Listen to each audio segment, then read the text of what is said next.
Now, with me in the studio, I have some great women who actually have inspired me just by having their portfolio here. I'm really inspired. I have Simi Olushola and I have Onyinye Edeh. Simi Olushola is into coding, tech innovation, and digital. While Onyinye Edeh is in charge of strong enough girls, skill acquisition. You're both welcome.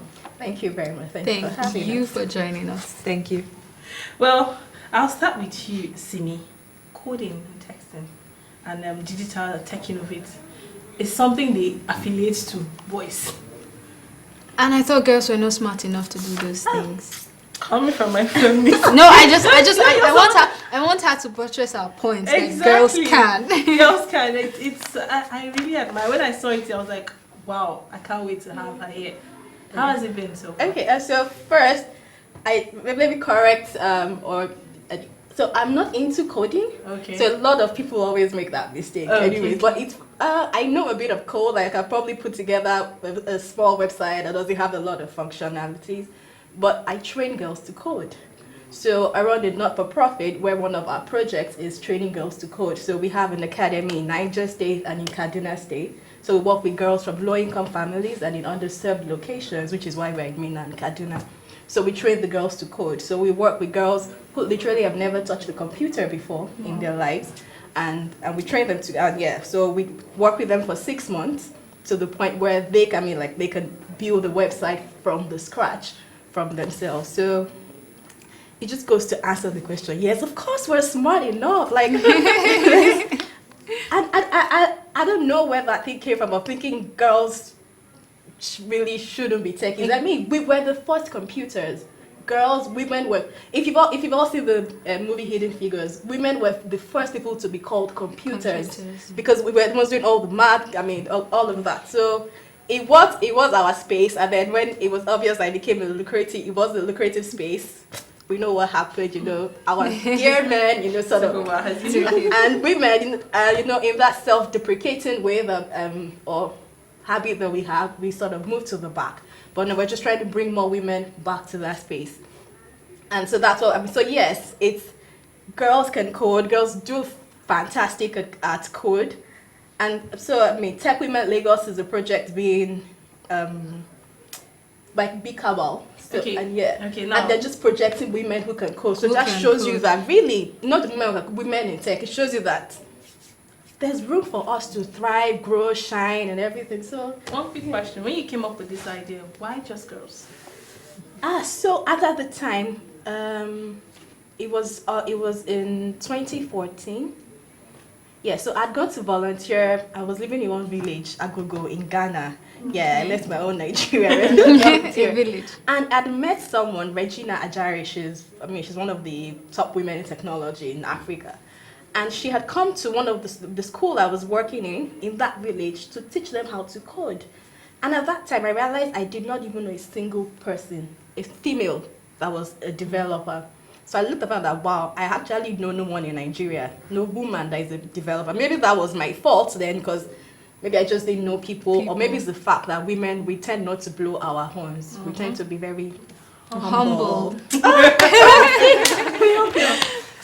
don't tend to be humble. They tell us to be humble. Yes, exactly. That's true. So I realized that I didn't know any female developer, and I'm like, okay, if she's teaching these girls, and they're actually, because I saw the girls learning, and I've always been passionate about the development sector, about the woman. So I figured, okay, when I return to Nigeria, start this, and that was just it. So I looked, okay, where's a place that a lot of women are marginalized? I mean, and it was up north, yes, and I was living in Abuja. So I figured, okay.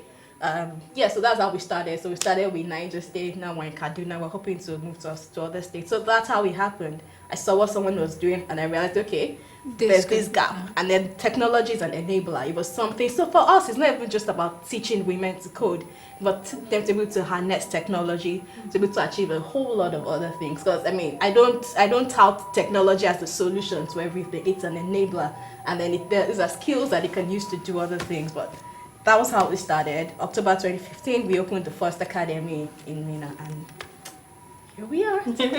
All right, now over to you, Onyinye. You run Strong Enough Girls Skill Acquisition Center. Empowerment Initiative, actually. Strong Enough Girls Empowerment Initiative. Right. How has it been so far? It's been great. but also a bit overwhelming because there's so much to be done. So Strong Enough Girls, we're about 3 years old. We were registered in February 2016, and it's really been rewarding for me. And our emphasis is really on girls that are in remote and marginalized communities. So we feel like that's where the need is greatest, and most of the solutions don't get there.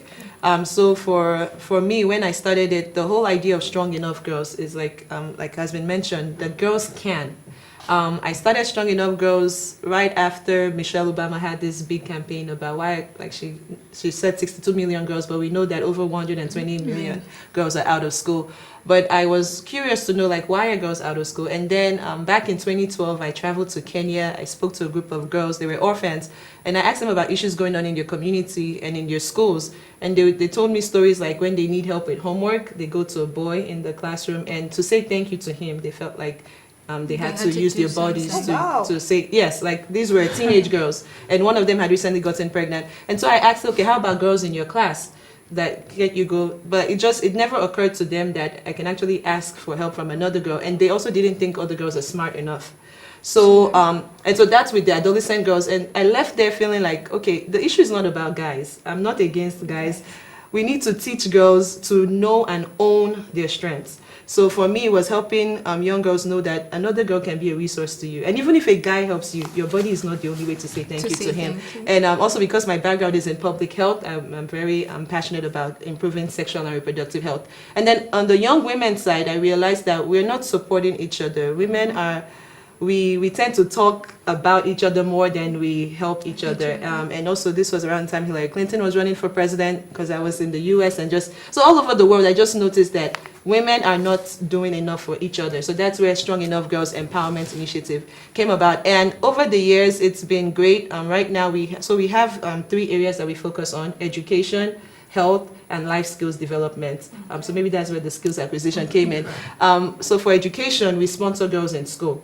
So I spend a lot of my time fundraising, looking for friends and family members. It's really hard because nobody will give you a grant to send girls to school, but thankfully people are kind enough. And when you're able, I mean, I've put girls back into school, girls who have been out of school for like a couple of years. We met a girl recently, she was in SS3 but couldn't afford to pay her WAEC fee, and so she couldn't take WAEC, and now it cost her like 36,000, which would have been a lot cheaper when she was in SS3. So we had to raise that money and get her back in school. But since last year, she had been out of school and not able to take the WAEC. And we also meet other girls who their parents just could not afford, just even JS1 in public schools, they can't afford 1,000 naira to send a child to school. So for us, we actually also engage parents. We don't just want to give you money to go to school. So anyway, we use a multi-sectoral approach. But so we do education. We have 15 girls right now in secondary school, and we have 2 girls at the university, actually, University of Lagos and University of Ilorin.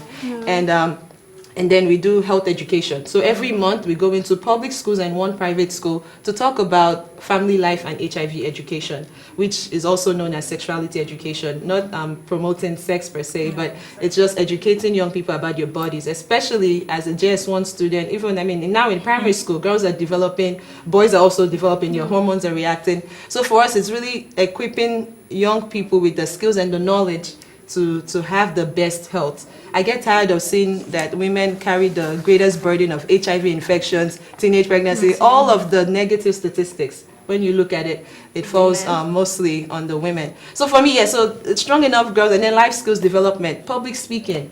And then in a place like Nigeria, women are not taught that they have rights. Like, you have a right to your body. Like, somebody touch it, like, I didn't ask you to touch, like, so even something that's, like, people might think it's a simple thing, but no, that's wrong. If I don't give you permission to touch me, you can't touch me.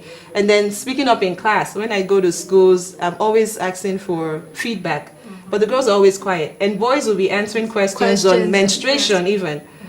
And I'm like, how do you know what happens in menstruation? But boys are always very curious, and girls, I don't know, society we haven't nurtured them to be curious, to ask questions, and to challenge things. So that's where the life skills comes in. We teach them how to do things with their hands, arts and crafts, and And also building just a network of women supporting each other. In January, we launched a mentorship program for women 18 to 35 years. And it's been great. I mean, I can go on and on, but in the 3 years, I mean, we've done so much. It's been great. Well, when you mentioned fund as a major challenge, I saw her agree with you. Right. So, besides fund, what other challenges do you face in your field?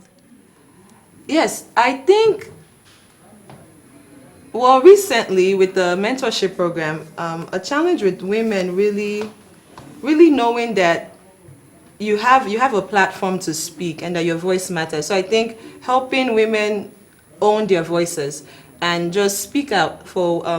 So I think for me, one challenge that I'm presently trying to handle is how do I encourage women to just be more proactive in defining the life that they want for themselves and also seeking the kind of help that they need. But also in terms of structural challenges, we don't have many challenges with community leaders. I think as long as they understand why we're in their community and they know that it's for the betterment of the community, especially economically and health-wise.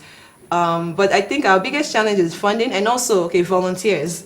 That's another thing. Community service. I grew up in an environment where community service was such a big deal. Even growing up, I would go to orphanages and give my clothes out, spend my time with the kids. But now I think because of the economic situation, it's very hard to get people to volunteer, like commit a couple of hours to come and impact knowledge on girls. Like we need volunteers for literacy and numeracy classes. And then, yes, I mean, then the educational system also has its challenges. You're trying to work with, we're sending girls back to school. And we have JSS students that can't read and write. So we now have to get there and do some back-end tutoring and teaching. So those challenges, but thankfully we work with the Ministry of Education. They are very supportive. Once we list the names of the schools we want to go into and give them a letter, they give us the approval. So we're getting support from the government. But yeah, I think funding and volunteers is the big one. All right, with you, Simi, now you teach girls. You learn where you teach girls coding, and you go to remote villages. Don't you face challenges of parents not wanting their kids or their daughters to come out and Or those girls themselves Or the saying, girls I don't themselves, think yeah. I'm I smart don't enough for think this. This is a little too Well, we don't go to remote villages because of what it is that we do. It's not just basic education. So we have Imina, so Mina is the capital of Nigeria. We're in Kaduna, not. But still, the girls that come, they might as well be in remote villages. Like I said, the girls have never touched computers. 90% of them have never even touched the computer. So yeah, we do the challenge with getting the community interested. It's always there. We've had cases we've had to go to their churches to talk to parents. We've had to do market outreaches just so we can convince parents, okay, let these girls go and let these girls come. But we had the graduation of our 6th cohort just last Friday. We had to invite the parents as well. So and then we have something we call the Abokodas Open Day. So we ask every girl to come with a friend or a family member. So they just come. So 2 things happen on that day. We do what we call lateral teaching. So the girl, whoever the girl invites, she has to teach that person something, no matter how simple it is. But just so they have to see that actually, okay, this girl is learning something. And then we just have like a discussion session on technology so that the other people see actually what's going on. So we do that, having to just call parents. So maybe for Niger, I think because we've been there for going on 4 years now, I think we've been accepted into the community, so. But it took, like I told you, we'll go to the churches, go to the mosques, go to the market, have sessions with the market leaders. They'll ask all the market women to come. We'll sit and talk with them. So that for Kaduna State, what we did was work with the Ministry of Women Affairs. So they were able to lower the entry for us compared to Niger State because they were already accepted by the people. Of course, it was easy for us to get the people. But I think aside the community, the girls themselves, and so like you said, they can hardly believe that these are things that they can do. And I know that one problem. So during their orientation and induction, so sometimes we ask them questions, what do you want to be? So that, and I know the 3 are physically being in. And I talk to some of them, they say, oh, I want to be a businesswoman, or I want to be a teacher, I want to be a nurse, which, fine. But if you ask them what kind of businesswoman, you realize I just want to own a kiosk. or something. They just want to own a Something stall in the small, market. Small. And so we usually ask give them assignments on go on, okay, tell me the new careers in the technology age, tell me the highest paying careers, so they can see that there's a lot more to what is around them. And we realize that they do not see a lot of women doing amazing things. So they don't have people that can say, oh, I want to be like this person. It's not there. So one of the things we want to do is project, just put in their faces a lot of amazing women doing amazing things all the time. And then there's the mentoring program we're trying to kickstart so that they can be mentored by other. I mean, no, maybe we can work on that. You already. I'm not going. I'm all for collaboration. It makes life easier for all of us. Very true. So yeah, which again is one of the reasons why I'm excited by the Tech Women Lagos project, because it's projecting women in technology. These women, these girls and young women that you have to see people. You can't be what you've never seen or what you've never you don't have an example of. Like how do you even comprehend? You can't imagine it. Right. Yeah. So they have to see a lot and see that okay, I can actually be like this person. So I think for us that's the challenge. But by the time they get halfway, they're really eager. So by the time we get halfway, we get a lot of people, not a lot, we get a lot of people that drop, but those that stay to the end actually enjoy. Like, okay, this is actually something I can do. So for us, it's just finding a way to keep their interest at that beginning stage so we don't have so much attrition. Okay. Well, Simi, have you ever, as a woman in Nigeria, have you ever been on the negative end of a bias? Probably because you're a woman, you didn't get something. So give us all the time. No, okay, maybe that's an exaggeration, but I'm but it's almost like it's the normal thing. I mean, even with employees, sometimes you get that. So even in the workspace, there's some things you would say that that if it was a male boss that said it to them, you'd never get that reaction. Mm-hmm. They generally expect that women are nicer. I'm like, why are you expecting me to be nice? I mean, I guess I should be a decent human being to you, and then I would like to think I'm a very fair and decent employer and boss. But they just expect women to be way nicer. So you've done something wrong, and I'm telling you, and I don't know whether you expect me to. I mean, be rubbing your back as I'm telling you. I'm not a mean person, that I know. And so there's that. Oh gosh, yes. One of the it happened to me sometime last year. It's like one of the blatant ones I've ever seen. So we had a project in Kano, because avocados is not all we do in our organization. So we're working across all the local governments in Kano. There was one particular local government we went to, and the chairman wanted to see whoever was running the. Yeah, so he knew what was going on there, but I was like, I'm in the office. Let me see these people that are doing this thing in our local government. So they came to call me. I was facilitating the session at that time, so I said, okay. My colleague was with me, a man. So I told him, okay, just handle the class. I'll go see the chairman. And then the person came that said no, that he has to come. Like, why does he have to come? He just said no. I'm like, okay, fine. So we had to have one of the the participants just have just something. Yeah. So on the way, we met some people, like other officials and stuff, and they were asking questions, and no one was talking to me. And in my mind, I'm like, wait, I know I felt very bad, because that really, to be point blank, without me, this would not even be happening. I designed this project. I looked for the funding. I employed this person. I'm the one that developed the strategy and everything. And you guys are just going to talk over me because I'm a woman. And they were asking him all the questions. So at first he was trying to stop and give it to you. But they were not even looking at me. They were all talking to him. So what I said was that I lost myself. No, Simeon, you're not going to be erased. And I started talking. I cut into the conversation, and I'll answer before he can even get in. I've talked. By the time we got to the chairman's office, at that time I lost all form of I don't care what your culture is. I will respect your culture, but I'm not about to be erased.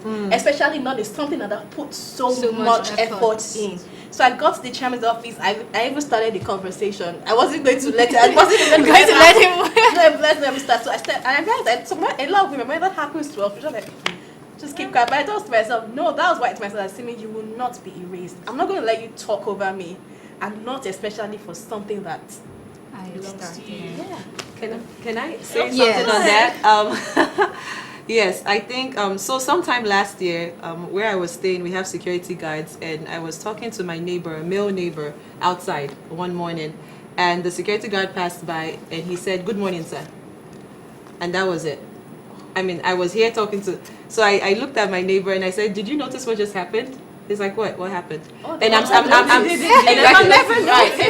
saying this in line with the theme for this year, like balance for better, like where we need guys to also be careful, or to be obvious. I mean, to pay attention. So I was like, "Did you notice that?" He's like, "Oh no, he was greeting. He greeted us." I'm like, "Did he greet us?" Or he's like, "Oh," he's like, "Wow, now you said, wow." Like he was just like, wow. Okay, so that was last year. Then recently, like some weeks ago, I was out. A friend of mine took me for yogurt. We walked in. I actually walked in before him. I think he was on the phone or so. We walked in. The ladies were just looking at me. But as soon as he got off the phone, they're like, "Welcome, sir. Welcome, sir." And I look at him, and I'm like, Did you just notice what happened?" It's like he wasn't even paying attention to them at all. And I said, "They just greeted you." Like, so basically, so that's the negative bias I have experienced, that because usually I'm not mindful of these things, but those ones have been so blatant that you couldn't. I mean, but the guys always miss it. Yeah. So I think maybe men are just used. They're just used to everybody paying. They're used to Right. the attention, and you're not. So something is happening to you never notice realize it. So they're used to being the center of attention. They're used to. So it's I'm normal. the one It's who Yeah, because even my friend was like, "Oh, I wasn't even paying attention to her." Like, and the ladies, they were just like, "Good afternoon." I mean, I could see how they put so much energy, and he didn't. But I'm like, really, like when a man and a woman, I'm like, okay, do I look like I'm a small girl, or but still, like respect them. You greet both parties, but so that's. Since you came with a man, they believe you're the subordinate. Yes, automatically you're just a subordinate. And you know, even when people do it, like I mean, like when those men that do that to me, I'm sure they didn't mean it as an insult, or it's like, but yeah, it's just normal. Exactly. It's just so much. That nature. is why we women have to consciously fight against it. So stop keeping quiet. Sometimes I feel like we are talking too much. Let this go. Like, no, I'm not going to let it go. Not because I don't want to be the bad person, but if people don't speak up, we'll continue like that. Yeah. So it's important that even if you lose like your own is too much, I'm going to talk. And I'm not all out just there. for me, but for all of us. Because when I do it, they'll remember next time not to do it. To Yes. you. Okay, Exactly. now, Simi, you have employees, both male and female. How have you been able to create that balance, gender equality? So people have accused me of not being gender equal Equal. at work. And so because so, but that's so for avocaders, one thing we wanted to do was have more female or all female trainers. So not because we didn't want it, but I'm like, if we're telling women they can do this, it just makes sense to have women actually be the ones training them. So they can see, oh, if she's the one teaching me, she's a woman like me.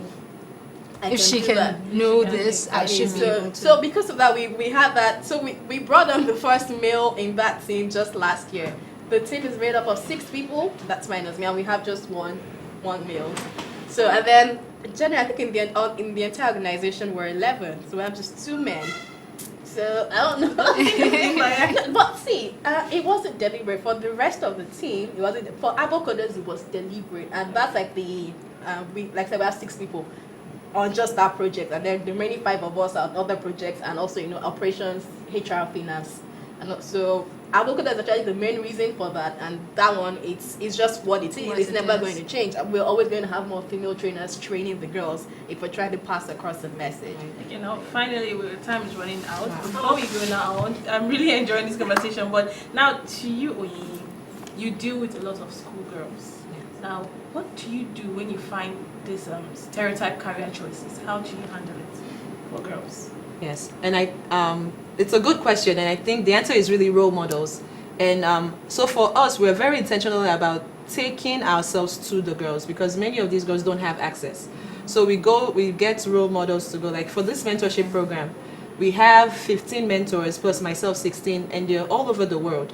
And these are my friends, but doing amazing things in various fields. We have in the entertainment field, we have in engineering, we have a professor, we have in the non-profit, like all over. We even have we have entrepreneurs on the team. So for me is, because just telling girls to dream big, it's very, abstract to them. But when I can bring a woman to tell, just 2 days ago, one of our mentors talked about, her title was from selling akara to becoming a university professor. So imagine what that would do to a young girl in a public school. Akara is something she knows very well. And this woman she's a young woman. She's only about, she's not even up to 30 probably. She's a professor. She has a PhD in not even engineer, mathematics or someone. It's even hard. It's even harder than mathematics. It's like above that. I can't remember. But anyway, so for us, it's the role modeling and getting women to go and talk to these girls and talk to them about what do they need to do, and just really believing that you can. Yeah, I mean, this lady's story was so powerful. I mean, selling akara, she even sold eggs at some point, and how that taught her how to count, and how she was able to apply it for her PhD. I mean, we have to make things very practical. Because sometimes you just say, oh, I've always wanted to be an engineer, now I'm a, no, like, how did little things you did? Selling akara helped her learn how to count, and then grew her passion, and then she got an F in mathematics. And that actually made her now decide to do a PhD. She was like, I need to challenge myself. I mean, so those are the stories we want girls to hear. And, like, as in, she's amazing. So we have amazing women. And for me, yeah, like you mentioned, we don't blow our horn. We don't like to blow our horn. But we need our girls need to. Sorry, I've been looking on this side so much. Our girls really need to see that this is what we're doing, and you too can.